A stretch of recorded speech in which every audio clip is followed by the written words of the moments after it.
So, we continue to keep entering our streak of episodes of Arrow. This one, I will give credit. It is a bit better than the last one. It still had a lot of faults in it, but we are in episode 13, Betrayal. And I don't know if I said what the rating for the last episode was. I don't remember if I did, but that rating, episode 12 got a 13% on Rotten Tomatoes, and this one has got itself a 70. So they say this one's a lot worse, which I don't think so. But I will say, when we get to the cons, there is a streak that I have noticed that's been going on, and I hope that streak ends because I'm a little worried, so I'm a little scared there. But before we get into the quick summary of what this episode is about, let's get some of our guest stars. We've only got a few in this one. We got David Anders as Cyrus Vanch.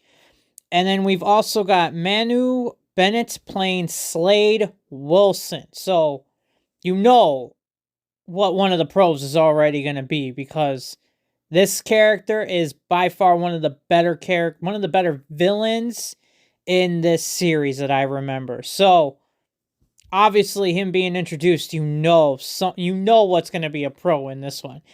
And then also, I just wanted to say this episode is directed by a guy named Guy B.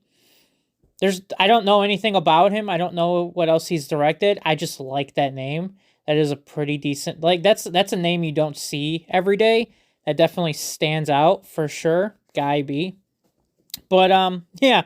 So this episode is Cyrus Vanch is a evil criminal, is what they say is the description on it. Is released from prison and plans on taking over the Berlanti triad turf, I guess, and also plans on taking down Arrow. Oliver also has to deal with Mama Queen knowing about the notebook and how she's hiding things, and Diggle trying to get her to trying to get Oliver to, believe that his mom might not be the good guys, which we've already known that, but now Oliver's starting to figure that out. And then, obviously, Detective Lance, on his hated streak here of trying to catch the Arrow. So, a few things going on in this episode. But, at the end of the day, it sounds like a pretty decent episode. You got a criminal, this dude being released from prison, trying to take over the underground of being a criminal. You got Slade Wilson being being introduced.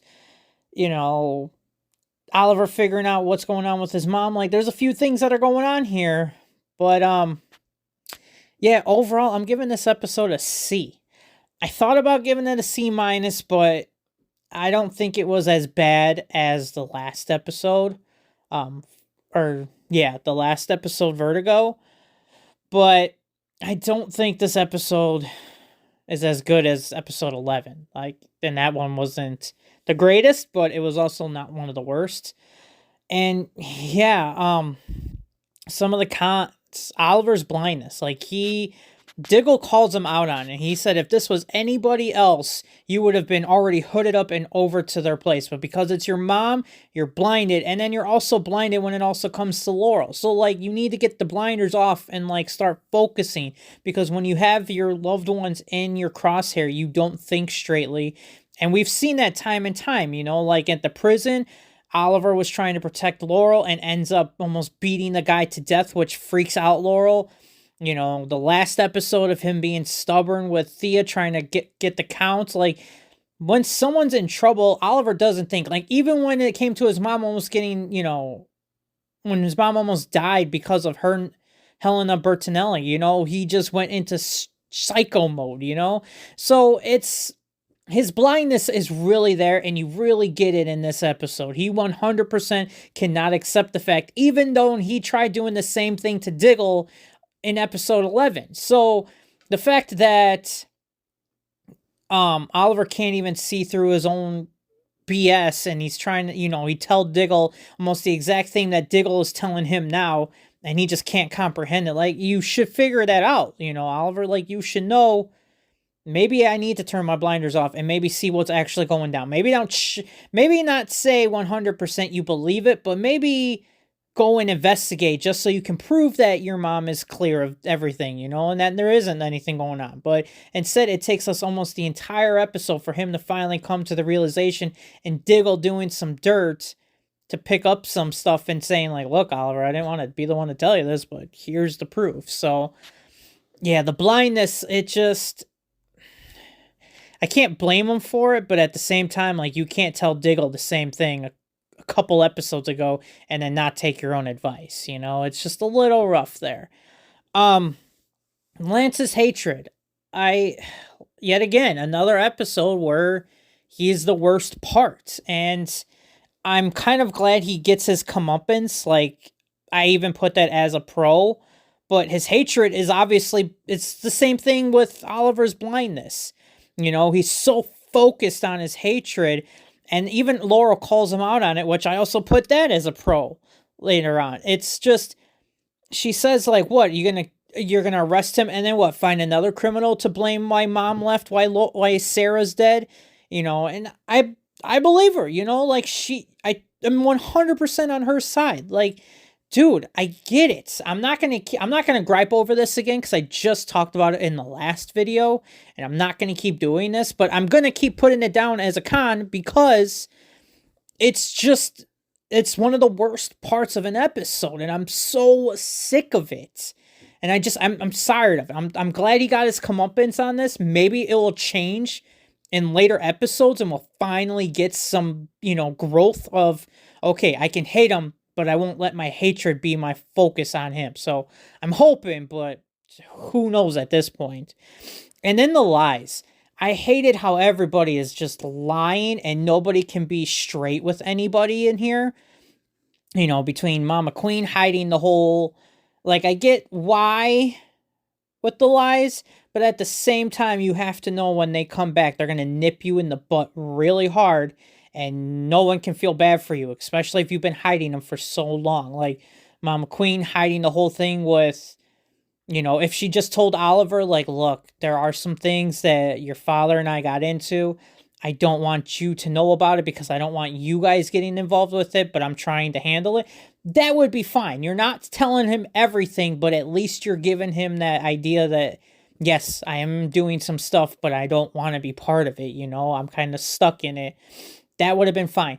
Laurel not telling Tommy at all about meeting up with the Hood, like, and that puts a strain on the relationship too, like, Tommy's hurt, and I don't blame him. I don't blame him being pissed that, Detective Lance has been hiding all of this from his daughter, tricking her into talking to the Hood so he can arrest him. But Laurel's been lying to Tommy for months about this. So, I didn't care for the lies. Like, I mean, I know, yes, that's a dumb thing. I know it's supposed to happen in the episode, but these are just my opinions on what, I didn't like about an episode. And that was just one thing. I didn't care for it because they were all simple things that could have possibly found a way around them where you didn't have to lie this long and you could have just told them and, like, look, Tommy, don't be mad. I'm talking to the Hood. It's for work. I don't talk to him. I'm not in love with him. I'm in love with you. There's something you could have done. Just the lies are clearly ruining relationships, and even it ruins a relationship with Lance and his daughter, where she doesn't want to talk to him for a while. So, yeah, obviously not good shit there. Not good shit. The good things, I did put flashbacks on there as it, but if anything, it was more, I put it on there the second we saw it because I knew I was going to like the flashbacks, but I totally forgot that Slade Wilson, aka Deathstroke, was introduced in this episode. And that right there was already going to be the pro. The second I saw him there, I'm like, yes, this is probably the best part of the island flashbacks at this point, And then obviously, if you've seen the show, the second season, him being in it, being the best part of the second season, and why the second season by so many is a great season. It's one of the better seasons of Arrow. And how can you go wrong? You know, it's such a good season. But being introduced to Slade Wilson in this episode, that's what probably elevated from it being a possible D plus or anything lower, because Slade Wilson is so good and he's going to be in there teaching Oliver how to fight. And this is basically where he learns some of the traits to where he's going to be ending up becoming Arrow. So perfect. I love that we introduced him, and I'm glad that he's in there now. Laurel putting her dad in his place. Obviously, him having that hate boner finally did something, and now she's like, look, Dad, you used me as bait. Hope you got everything that you wanted. And like her telling him, like, it's not going to bring back Mom. It's not going to bring back Sarah. Like, you need to stop and focus your hatred on something else, or maybe not have so much hatred towards one individual, you know?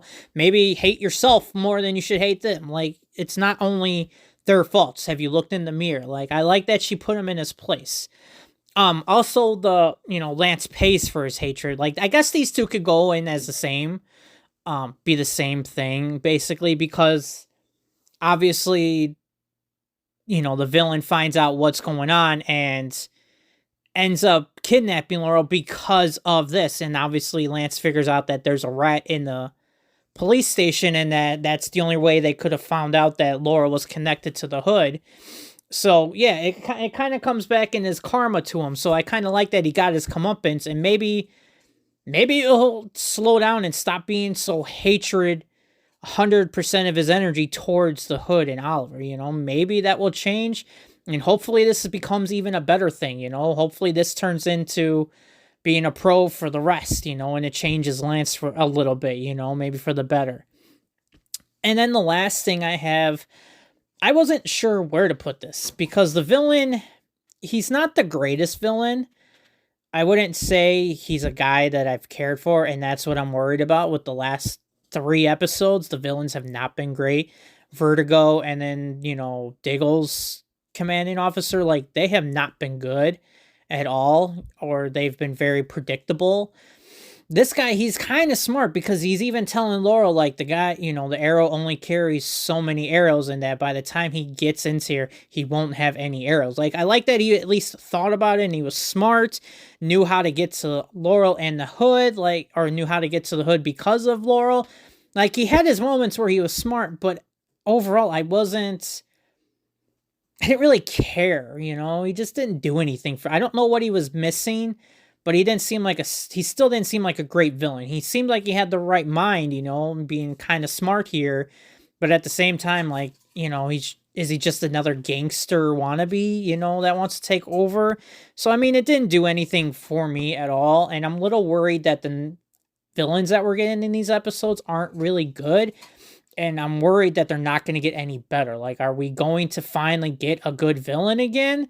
Or are we just going to keep running into these middle of the road, bottom of the barrel type guys? So I'm worried about that. I'm hoping it gets better, but at least this episode improved. I did like this one a bit more than I liked the last one. This one felt like it had much more going for it compared to the last one, where it was hard to find anything good.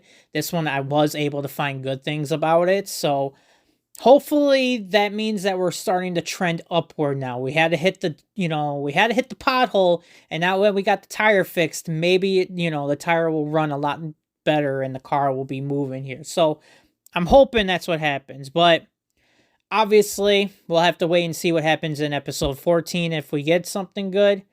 But if you like what you've been watching, please, hey, hit the sub button, help a guy out, hit the like button, put a comment down, tell me what you guys have been thinking of the episodes, what you like about the episodes, just chat it up. I don't really care. Put whatever you want.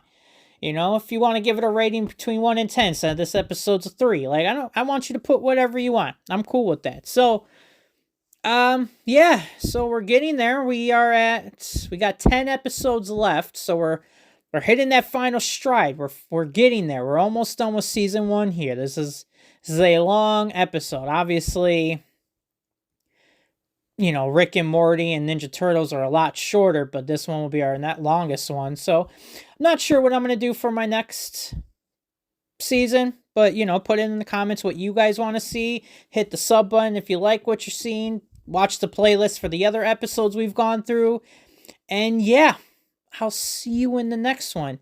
See you later.